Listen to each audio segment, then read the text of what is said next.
Hello बच्चों, let's read the question. The question says that given below are the characteristics of wires made of different materials. तो यहाँ पर आपको नीचे कुछ वायर्स की कैरेक्टरिस्टिक दी गई हैं जो कि अलग अलग मटेरियल से बनी गई हैं.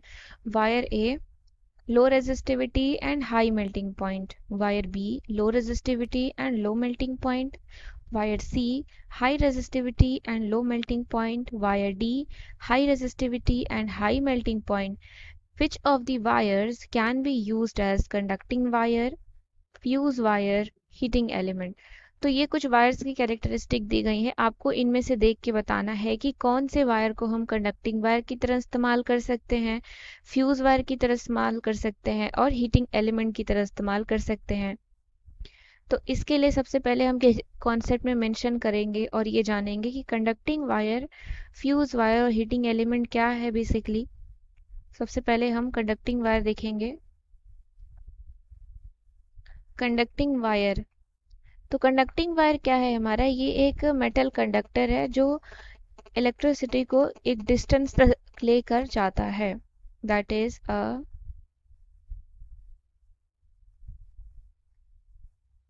metal conductor that carries electricity over a distance, एक डिस्टेंस तक लेकर जाता है. यानी कि एक ऐसा डिवाइस जिसको इसीलिए डिज़ाइन किया गया है कि वो इलेक्ट्रिसिटी हीट को क्या कर सके, ट्रांसमिट कर सके. अब हम देखेंगे कि हीटिंग एलिमेंट हमारा क्या है. हीटिंग एलिमेंट, तो हीटिंग एलिमेंट एक इलेक्ट्रिक हीटिंग एप्लियंस का एक पार्ट है जिसमें इलेक्ट्रिक एनर्जी हीट में ट्रांसफॉर्म हो जाती है. That is the part of an electric heating appliance heating appliance in which the electrical energy is transformed into heat. जहाँ पर इलेक्ट्रिकल एनर्जी हीट में क्या हो रही है, ट्रांसफॉर्म हो रही है. अब देन हम देखेंगे कि हमारा फ्यूज वायर कैसा है. फ्यूज वायर, तो फ्यूज वायर एक इलेक्ट्रिकल सेफ्टी डिवाइस है जिसको ऑपरेट किया जाता है ओवर करंट प्रोटेक्शन के लिए, ताकि वो हमको ओवर करंट प्रोटेक्शन प्रोवाइड कर सके इलेक्ट्रिक सर्किट में.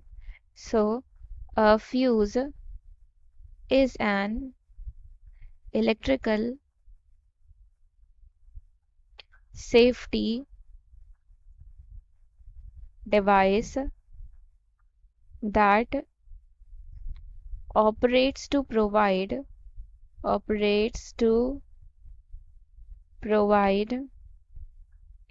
overcurrent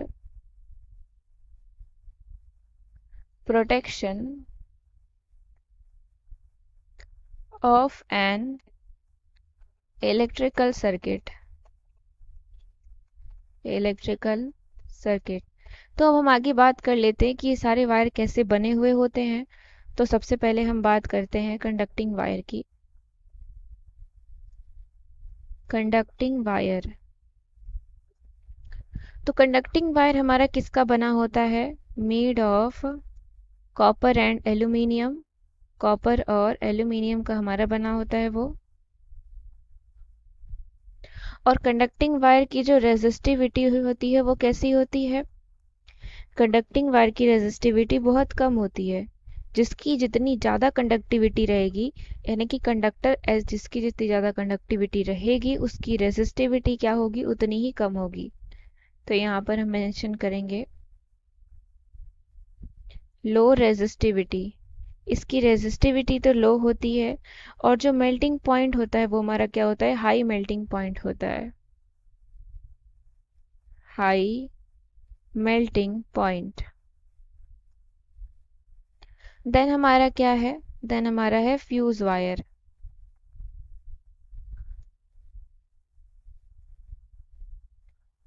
फ्यूज वायर, तो फ्यूज वायर किसका बना होता है? Alloy of lead and tin, made of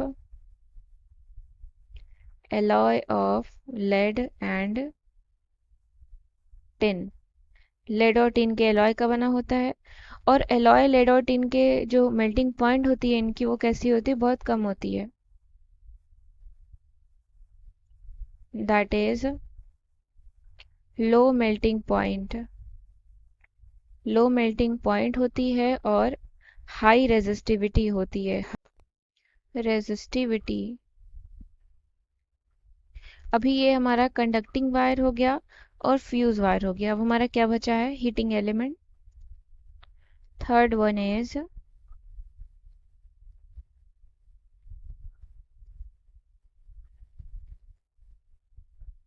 heating element. तो हीटिंग एलिमेंट किसका बना होता है? नाइक्रोम वायर का यूज किया जाता है इसको बनाने में। So nichrome wire is used. Nichrome wire is used to make is used as a heating element for room heater, क्योंकि जो रेजिस्टिविटी होती है नाइक्रोम की वो बहुत हाई होती है।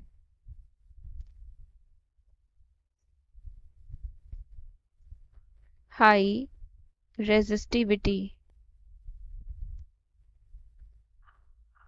हाई रेजिस्टिविटी होती है और हाई मेल्टिंग पॉइंट भी होता है। Melting point. तो अगर हम अपने स्टेटमेंट्स को देखें तो कंडक्टिंग वायर की रेजिस्टिविटी कम है, मेल्टिंग पॉइंट हाई है। तो लो रेजिस्टिविटी हाई मेल्टिंग पॉइंट, यानी कि जो वायर ए है वो हमारा क्या है? Conducting wire. So conducting wire हमारा क्या है? वायर ए।